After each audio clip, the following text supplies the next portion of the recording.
Хүний анхдагч хэрэгцээ бол орон байр. Харин яаж орон байртай болох вэ? Бидэнд ямар боломж байна вэ? Харин боломжийг хүлээх биш, орон сууцны зээл авч, илүү тохилог орчинд амьдрах боломж бидэнд байна. Сар бүрийн орлогоор анхдагч хэрэгцээгээ бий болгож, ирээдүг ойртуулах хувь хүний хамгийн чухал шийдвэр.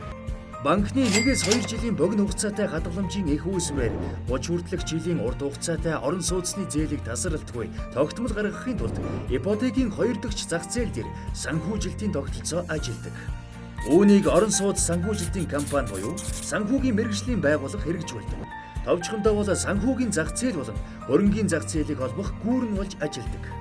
Банкнуудын олгосон орон сууцны зээлийг орон сууц санхүүжилтийн компани багцлан худалдан авч хөрөнгийн зах зээлд бонд гаргах замаар ипотекийн зээлээр ирээдүйд орон сууцтай болох хүсэлтэд мянган хүний мөрөөдлийг биелүүлж илүү олон иргэнд зээл олгох боломжийг бий болгодог тогтолцоо юм.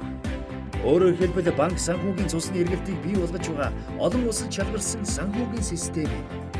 Энэхүү боломжийг Монголын ипотекийн корпорац 2006 онд үүсгэн байгуулагдсан цагаас эхлэн орон сууц санхүүжилтийн олон улсын сайн туршлагыг хэрэгжүүлэн ажиллаж байна. Тухтай амьдралын эхлэл Монголын ипотекийн корпорац